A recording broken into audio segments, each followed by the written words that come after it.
Daily learning.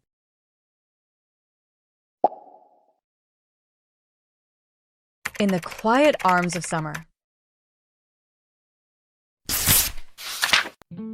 There is a certain way summer greets me, not with a sudden burst of change, but with a slow, tender unfolding, as though the season knows I need time to adjust to its warmth, and the air begins to wrap itself around me with a softness that feels almost like a familiar embrace, while the days stretch quietly yet confidently toward the horizon, filling the mornings with a golden light that spills over rooftops and treetops, carrying with it the promise that life is about to move at a gentler pace. It happens so subtly that I never quite know which day marks the real beginning, because one morning I wake and the light seems sharper yet warmer, the breeze feels heavier yet sweeter, and the world hums as though it has found a new rhythm, one that is both unhurried and full of hidden anticipation. And from that moment on, I understand that summer has arrived to stay for a while.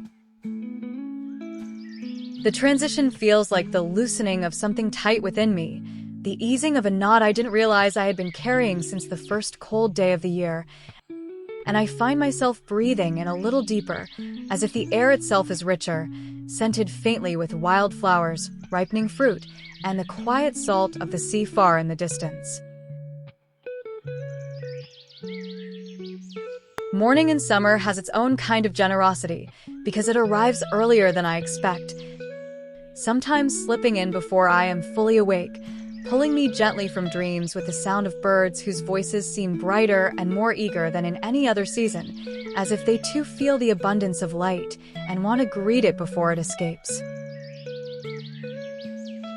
I lie there for a while, letting the sunlight filter through thin curtains, drawing soft patterns of gold on the walls and floors, and I notice how the shadows of leaves outside are always moving, shifting with the smallest breath of wind, reminding me that even in stillness there is motion.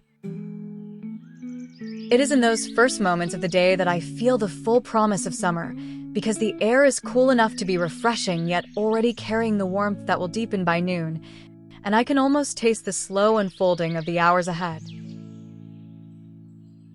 When I step outside, the ground is still damp with the memory of night, each blade of grass tipped with dew that sparkles under the morning sun, and the breeze carries with it the soft chatter of life, the rustle of leaves, the distant sound of someone watering a garden, the muffled hum of bees already at work among flowers. Everything feels young, even if the season is well underway, and I feel young too, as if summer has the power to rewind something inside me.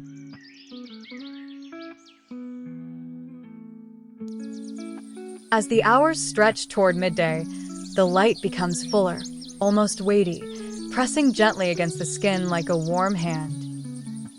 And the scent of the day changes, deepening into something riper, as if the heat is coaxing hidden fragrances from the earth itself. Time feels slower here, not because it truly moves differently, but because summer teaches me to notice the spaces between moments.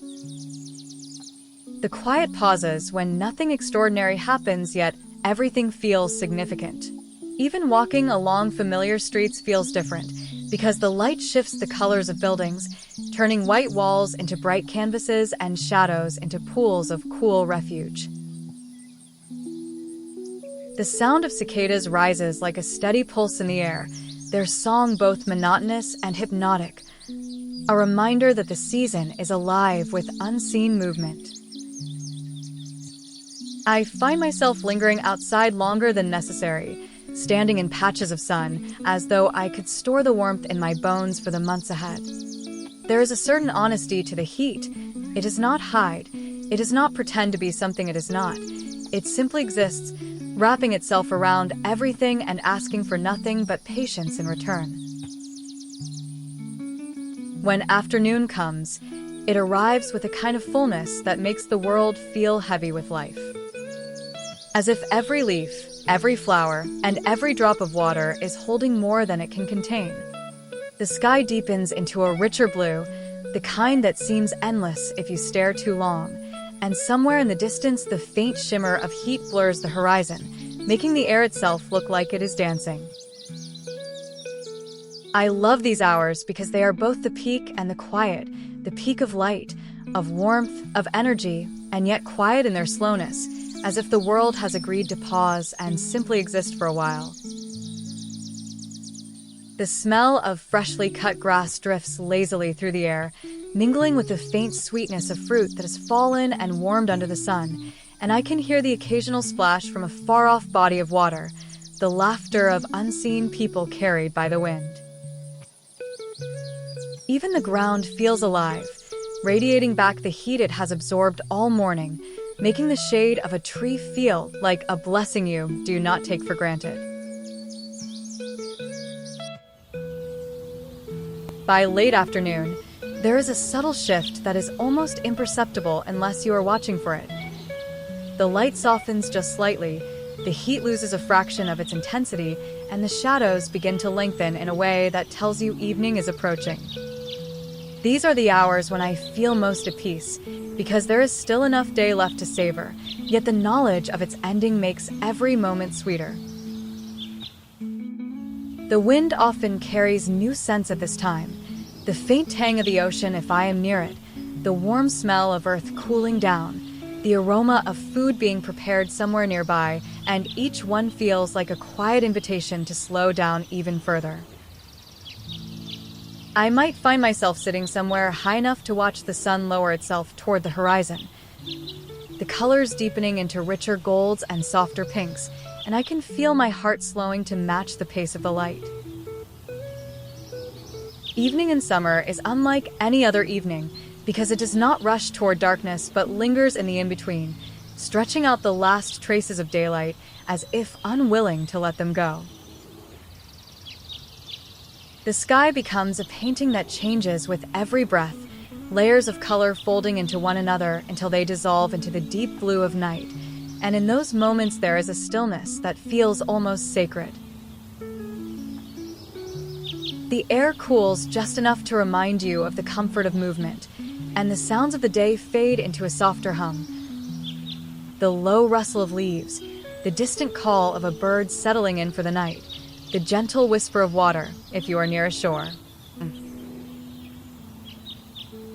I walk slowly during these hours, taking in the way lights begin to appear in windows, the way the scent of flowers becomes more pronounced in the cooler air, the way the first stars begin to show themselves shyly before the sky fully darkens.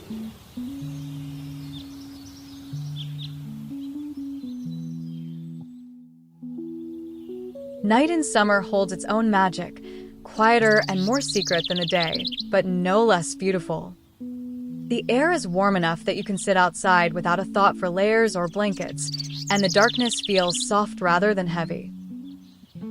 The sounds change. Crickets take over the rhythm of the world, their steady song filling the spaces between thoughts, and sometimes a breeze carries the faint scent of smoke from a far-off fire, or the salt of the sea if you are close enough to it.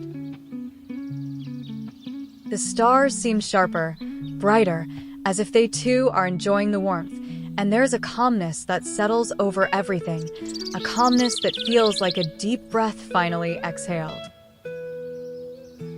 These are the moments when summer feels endless, even though I know it is not, and I let myself believe for a little while that it will stay like this forever. Yet beneath all this beauty, there is always the quiet knowledge that summer is temporary, that each day brings me closer to its end, and perhaps that is why I leave my heart here, because I know it cannot last, and that makes every moment more precious. The mornings will eventually lose their softness, the afternoons their golden heat, the evenings their lingering light, and when that happens, I will carry the memory of them like a talisman against the months that follow. I will remember the way the air felt against my skin, the way the light moved through the day, the way the world seemed to slow just enough for me to notice its smallest details. So I give my heart to summer willingly, knowing it will not keep it forever, because each year when it returns, it brings it back to me a little more worn, a little more cherished, and I take it without hesitation, ready to lose it again in the warmth, the light, and the slow, generous unfolding of another season that will always feel like home.